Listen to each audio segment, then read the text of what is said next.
Kita sering mencaci kaum pelacur sebagai sampah masyarakat.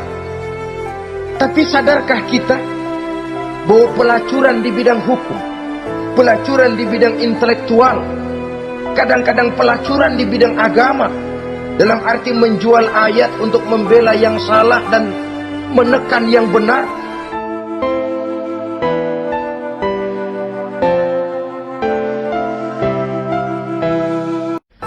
diriwayatkan dari Wahab bin Munabbih bahwa pada satu hari iblis diperintahkan oleh Allah untuk datang kepada baginda Rasulullah sallallahu alaihi wasallam dan menjawab segala pertanyaan yang diajukan oleh baginda Nabi.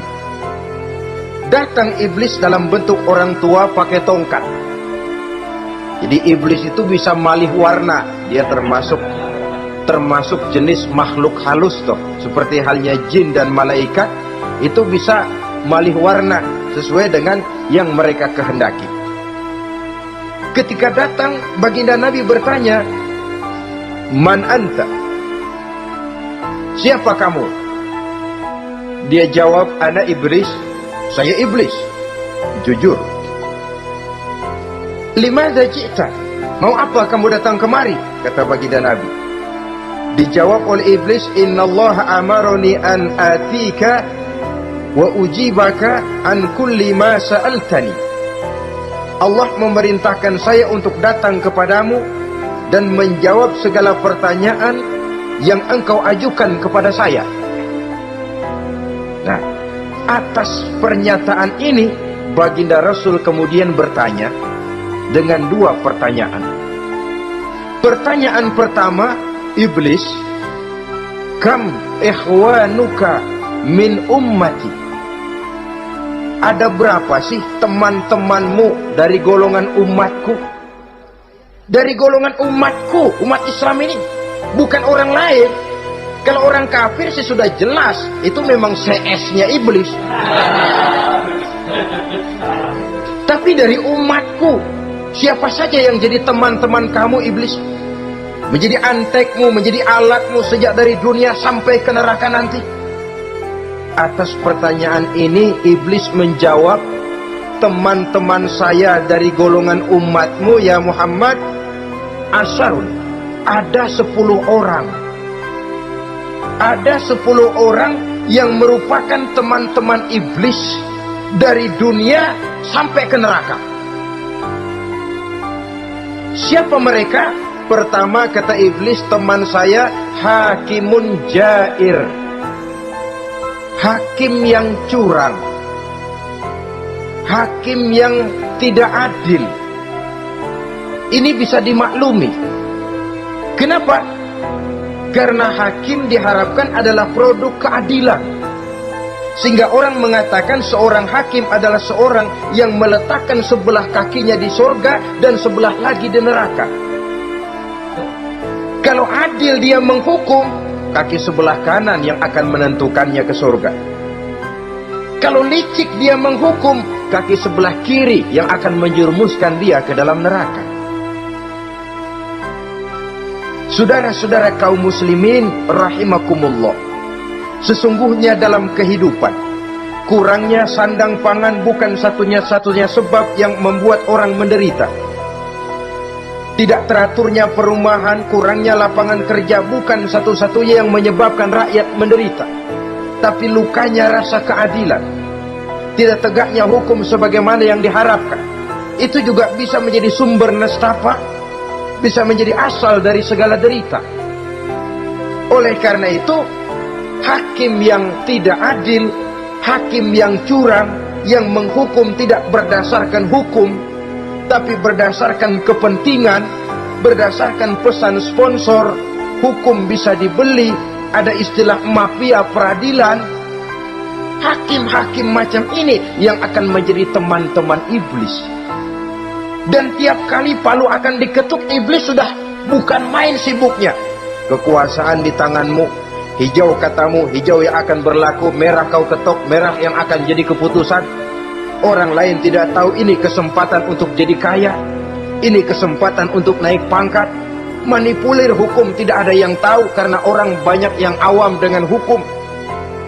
Saudara-saudara kaum muslimin, kalau hukum sudah bisa dibeli, atau kalau hukum cuma untuk orang-orang kecil saja, ada kelompok-kelompok yang kebal hukum, maka akan timbullah kiamat di masyarakat, di mana yang kuat makin kuat, yang lemah selalu menjadi mangsa. Oleh karenanya, hakim yang serong, hakim yang durjana merupakan teman-teman setan, merupakan teman-teman iblis dari dunia sampai ke neraka nanti. Ini yang pertama. Oleh karenanya, pada dasarnya setiap kita adalah hakim untuk keluarga. Dalam pergaulan hendaklah adil di dalam memutuskan segala sesuatu. Lebih-lebih hakim yang memang menjadi pengayom masyarakat. Bukankah lambang para hakim digambarkan dalam bentuk neraca yang berimbang, tidak berat ke kiri, tidak juga berat ke kanan, dalam arti objektif memberikan keputusan sesuai dengan hukum, sehingga masyarakat terlindungi. Dan hakim yang adil secara praktis adalah musuh daripada setan. Dimanapun setan dan iblis paling gak demen sama hakim yang adil. Itu merupakan musuh besar bagi setan, yang menyalahkan yang salah, membenarkan yang benar, walaupun yang salah orang besar, yang benar orang kecil. Dan kita memang oleh baginda Nabi diajarkan satu doa, Allahumma arinal haqqa haqqa warzuqna tibaa. Ya Allah, perlihatkan kepada kami bahwa yang benar itu benar. Sebab sering kita lihat yang benar jadi tidak benar. Ini memerlukan kekuatan batin. Yang benar tampakkan kepada kami kebenarannya ya Allah. Sebab sekarang banyak ketidakbenaran yang dikamuflase, banyak ketidakbenaran yang diberikan lipstick sehingga kelihatannya menjadi benar. Ini baik doa ini saya pikir dibaca oleh para hakim. Allahumma arinal haqqa haqqa. Ya Allah, perlihatkan kepada saya bahwa yang benar itu benar. Dan tidak cuma sekedar itu, warzuqnit tiba'ah. Berikan kekuatan kepada saya untuk mengikuti kebenaran itu. Sebab kadang-kadang terjadi juga dia tahu yang benar itu benar, tapi tidak punya keberanian moral untuk mengatakan bahwa itu benar. Dia tahu itu barang yang hak, tapi tidak terpanggil mengikuti yang hak, tidak punya kekuatan moral untuk mengikutinya. Lalu doa ini pun disambung, wa arinal batila batilan warzuqna ijtinaba. Wahai Allah, perlihatkan kepada kami bahwa yang batil adalah batil, bahwa yang salah adalah salah, bahwa yang munkar adalah munkar. Berikan kepada kami kekuatan untuk menjauhi yang munkar, yang batil, yang zalim. Saudara-saudara kaum muslimin rahimakumullah, kita sering mencaci kaum pelacur sebagai sampah masyarakat. Tapi sadarkah kita bahwa pelacuran di bidang hukum, pelacuran di bidang intelektual, kadang-kadang pelacuran di bidang agama, dalam arti menjual ayat untuk membela yang salah dan menekan yang benar, ini juga tidak kalah bahayanya dengan prostitusi, pelacur-pelacur yang kita anggap sebagai sampah daripada kehidupan masyarakat itu. Oleh karenanya, maka hakim yang adil merupakan musuh utama daripada iblis dan setan. Mereka akan sibuk sekali kalau seorang hakim sudah berketetapan untuk melahirkan keputusan hukum yang seadil-adilnya. Ini yang pertama, teman setan adalah hakim yang nyeleweng, yang tidak adil. Yang kedua, teman saya, kata iblis, ghaniyun mutakabbir, orang kaya yang sombong. Orang kaya sombong itu teman setan. Orang miskin sombong itu lebih teman lagi tuh. Sebab ini sudah kelewatan. Kalau orang kaya sombong barangkali masih lumayan lah, memang kaya. Tapi kalau sudah miskin sombong, minta ampun. Orang kaya yang sombong adalah musuh iblis. Sebab pada hakikatnya tidak ada yang kaya dalam kehidupan ini kalau sudah bercermin kepada apa sih yang kita punya. Nabi Sulaiman karena merasa menguasai antara masyrik dan maghrib, satu hari pernah mohon izin kepada Allah. Ya Allah, saya mohon izin kepadamu untuk memberikan makan kepada seluruh makhluk-makhlukmu sekedar satu hari saja. Baik. Satu hari Nabi Sulaiman mau menjamin menanggung makannya semua makhluk. Karena merasa kaya. Baik, kata Allah. Lalu sibuklah Nabi Sulaiman mengadakan persiapan. Seluruh bala tentaranya, jin, binatang dikumpulkan, mengumpulkan makanan yang sebanyak-banyaknya, diatur di satu lapangan yang sangat luas. Sebab ini yang mau makan tentu tidak sedikit. Sudah selesai persiapan, kata Allah, sudah selesai Sulaiman? Sudah ya Allah. Nah, aku mulai dari makhlukku yang paling di bawah. Ikan. Ikan Nun dipanggil oleh Allah. Rezekimu hari ini mau ditanggung Sulaiman. Naik, makan. Naik ikan ini. Sekali makan seluruh persiapan habis.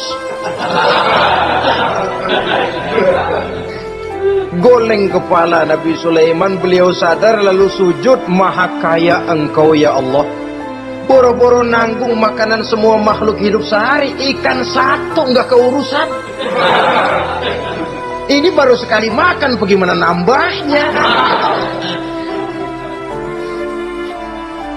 Jadi apa sih yang kita anggap kaya ini? Maka orang kaya yang sombong pada hakikatnya kacang yang lupa akan kulitnya. Tidak ada yang kita bawa pada saat kita terlahir ke alam ini. Sebagaimana juga tidak ada yang kita bawa pada saat kita meninggalkan alam ini. Harta kita akan pindah nama. Sebab itu yang perlu kita jaga pada hakikatnya tidak lain nilai-nilai iman. Sebab ini yang akan kita bawa. Cuma ironinya, karena iman itu abstrak, bukan benda, orang yang kehilangan iman tidak pernah ribut. Sebaliknya karena harta itu materi, benda konkret, orang yang kehilangan harta cepat merasa, cepat ribut. Motor hilang, ribut. Kenapa? Motor itu benda, kelihatan. Duit hilang, ribut. Televisi hilang, ribut. Kenapa? Benda. Tapi kalau iman yang hilang, wah kelihatannya tenang-tenang saja, Pak.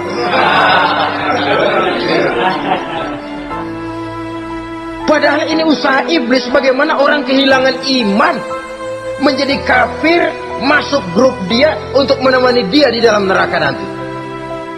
Dia gelincirkan iman kita, dan kita sering tanpa terasa telah mengalami pergeseran nilai-nilai iman kalau tidak tergusur sama sekali. Cuma saya katakan tadi, oleh karena iman ini bukan benda, orang yang kehilangan iman kurang begitu merasa. Padahal ini yang paling berharga. Sebab ini yang akan kita bawa menghadap Allah. Orang itu kalau sudah yakhruju minad dunya bighairi iman, keluar dari dunia, meninggalkan dunia dan seluruh isinya, kembali menghadap Allah dengan tidak membawa iman, tempatnya jelas sudah. Itu yang paling kita khawatir. Pangkat jelas tidak kita bawa. Harta benda akan pindah nama jadi milik ahli waris kita. Tiba-tiba iman yang cuma satu itu tempat kita bergantung hilang juga dari diri kita. Dengan apa kita mau menghadap Allah? Dan kemalangan apa yang lebih besar dari orang-orang yang telah kehilangan iman pada saat dia menghadap Allah Subhanahu wa ta'ala. Karena itu saudara-saudara, terutama yang diberikan amanah berupa harta oleh Allah dalam kehidupan ini, bersyukurlah kalau saudara diberikan kepercayaan oleh Allah untuk menyalurkan rezeki kepada orang lain. Seperti keran yang nyimpen air tapi tidak untuk dirinya, disalurkan kepada yang memerlukannya. Rezeki dia cuma lewat tangan saya. Rezeki dia cuma lewat tangan saya. Berbahagialah orang kalau dipercayai Allah untuk menyalurkan rezeki kepada orang lain. Artinya agen. Wong ditunjuk jadi agen Allah, kok nggak bangga? Kalau sudah kemari cara berpikir, insya Allah rasa bakhil bin pelit alias medit bin koret. Itu insya Allah nggak ada. Kan kadang kita berpikir, yang nyari duit gue setengah mati, lu datang-datang mau minta aja pala lu. Kan itu toh kadang-kadang cara kita berpikir. Ya boleh jadi lalu terasa berat. Tapi kalau kembali kepada kesadaran, barangkali alhamdulillah rezeki dia cuma lewat tangan saya. Kalau saya nggak ngasih dia, barangkali nggak semudah ini saya dapat rezeki. Allah mudahkan rezeki saya karena saya sering membantu orang-orang yang memang memerlukannya. Andai kata saya nggak membantu mereka, belum tentu rezeki selancar ini. Tidak lalu enak aja, peras keringat gua banting tulang, pergi pagi pulang sore, lu datang-datang nada aja. Berbahagialah orang jikalau sekali lagi dia dijadikan agen oleh Allah untuk menyalurkan rezeki kepada mereka yang memang memerlukannya.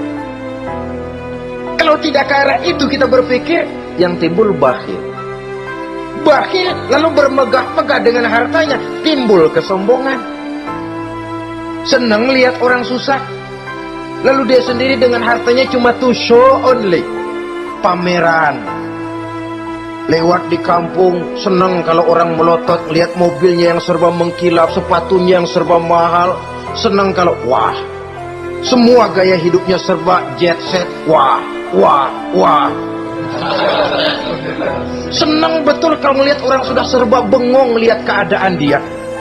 Timbul takaburnya, sombongnya, ngenyek kepada yang lain. Maka orang kaya yang sombong, teman iblis, teman setan. Setan senang betul. Sebaliknya secara praktis, orang kaya yang rendah hati adalah musuh iblis. Saudara-saudara kaum muslimin rahimakumullah. Lain memang. Kalau kita diberikan ilmu, di akhirat nanti pertanyaan cuma satu, ilmumu kau amalkan untuk apa? Kalau kita diberikan umur panjang, pertanyaan akhirat satu saja, umurmu kau habiskan di mana? Tapi kalau sudah harta diberikan kepada kita, pertanyaan akhirat dua, min aina iktasabahu wa fima anfaqahu? Hartamu kau dapat dari mana, kau belanjakan kemana? Depan belakang ditanya. Yang ketiga, teman iblis itu tajirun khain, pedagang yang berkhianat, baik kepada sesama teman pedagangnya karena ingin lebih maju dari yang lain.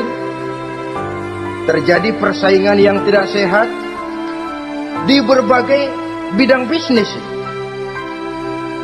ataupun kepada para pembelinya, dengan mengatakan barang yang baik adalah barang yang tidak baik menjadi baik. Sebab pada dasarnya apabila kaum pengusaha sudah berkhianat, akan timbul kegoncangan ekonomi. Dan kegoncangan ekonomi dampaknya adalah melahirkan kelas-kelas kemiskinan. Kemiskinan merupakan satu perangkap iblis. Biasanya orang kalau udah melarat, udah dekat banget sama kafir. Kalau tidak dilatar belakangi oleh nilai iman yang kuat, udah melarat, udah dekat benar sama kafir. Apalagi iblis ini menggodanya pandai dia. Kepada orang miskin dia datang dengan bujukan materi. Kepada yang cukup hartanya dia datang dengan bisikan lain. Pendeknya iblis dan setan itu kalau ibarat tukang joget, dia ngerti betul irama kendang.